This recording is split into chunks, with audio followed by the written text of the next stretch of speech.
Hello दोस्तों, good morning. आज 2 जनवरी 2024। मेरा नाम है रोहित। मैं स्वागत करता हूँ आप सभी का CVR क्लासेस की इस यूट्यूब चैनल पर इस नई वीडियो में। तो बात करते हैं कि हम आज यूट्यूब पर आए तो क्यों आए हैं अब से। ठीक है, तो हम क्या करेंगे, क्लास 12 की फिजिक्स। ठीक है, तो क्या होने वाला है, रिवीजन। ठीक है, तो आज से रिवीजन होने वाला है। तो रिवीजन होगा तो कौन सी यूनिट का होगा, कहाँ से होगा, तो जो है हम चैप्टर 1 से स्टार्ट करेंगे। चैप्टर 1, चैप्टर 1 का नाम क्या है?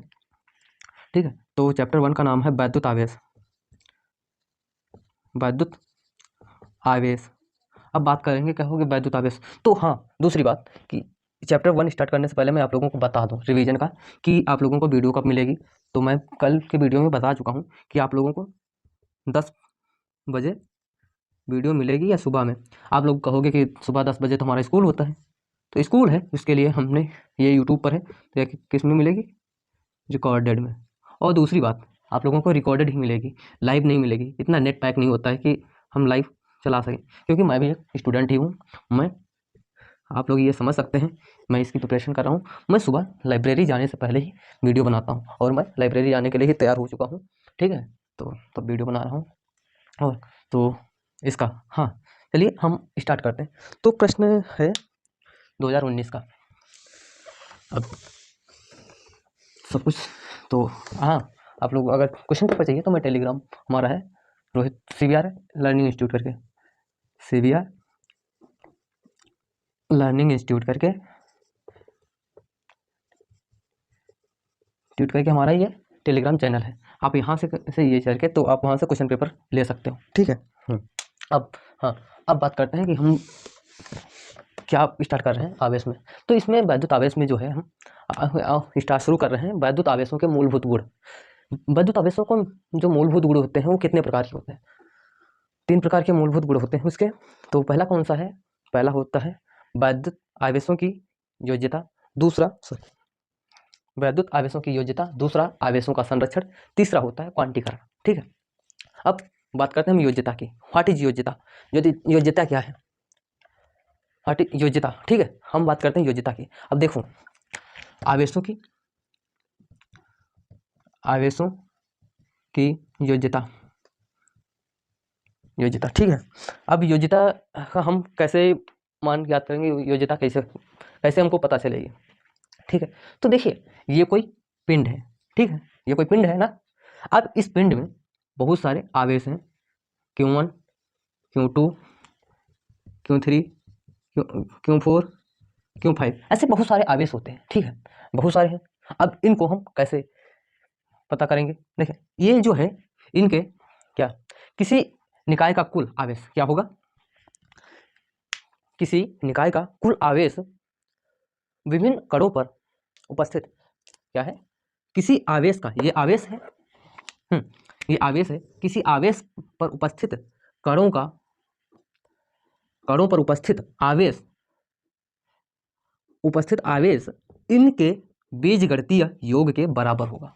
यानी कि ये जो है, क्यों, ये जो पूरा वैद्युत निकाय है ना, इस पर जो वैद्युत निकाय पर जो उपस्थित है ये आवेश, ये इस निकाय पर जो निकाय के बीजगणितीय योग के बराबर होगा। यानी कि होगा हमारा ये Q equal to Q1 plus Q2 plus Q3 dot dot plus Qn। ठीक है, हाँ।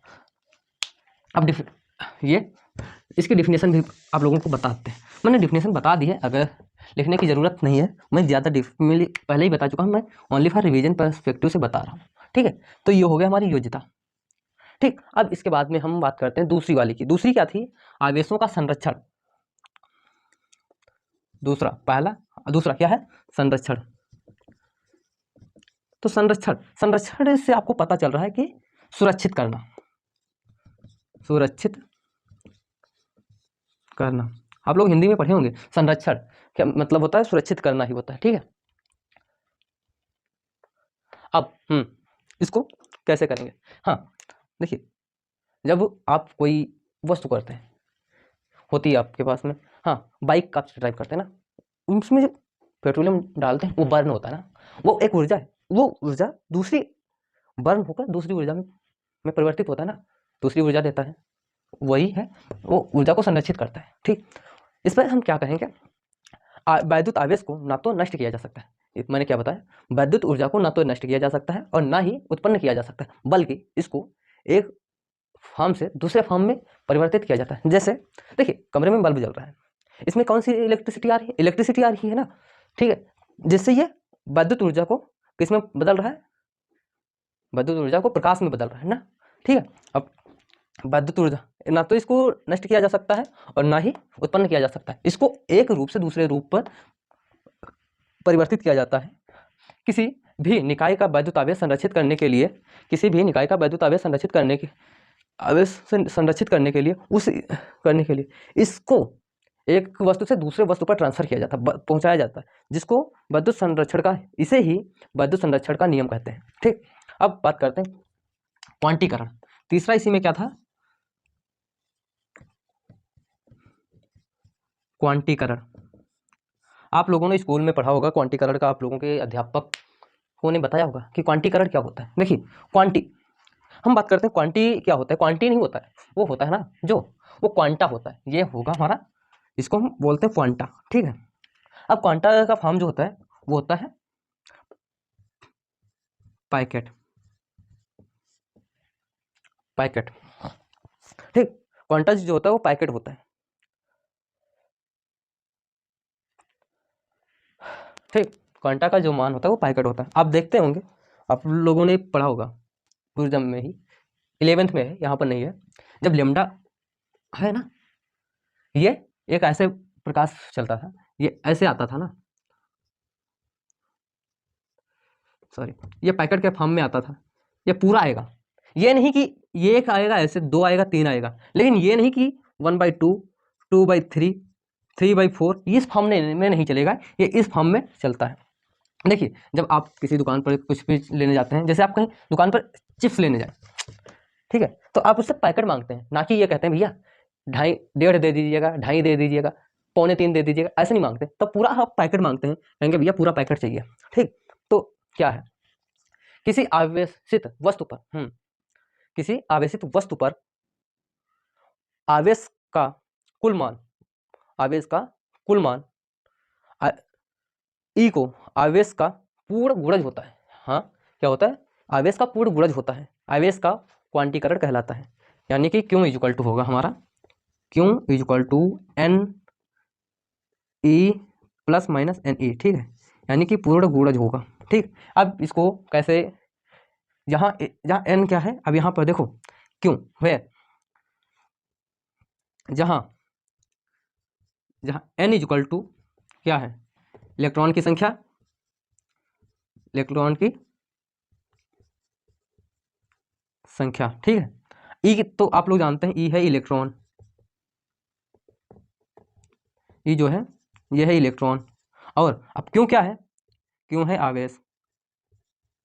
ठीक, तो इसके आगे अब, हाँ, मैंने आप लोगों को पहले ही बता दिया है कि आवेश जो है ना वो इस फॉर्म में चलेगा, 1 2 3 4, इस फॉर्म में आप जाएगा, ठीक है, ना कि इस फॉर्म में चलेगा, यानी कि ये इसके साथ में, ना कि इस फॉर्म में 1/2, 2/3, 3/5, ठीक, और 5/7, ये इस फॉर्म में नहीं चलेगा। ठीक, ये इस फॉर्म में नहीं जाएगा, ये इस फॉर्म में चलेगा।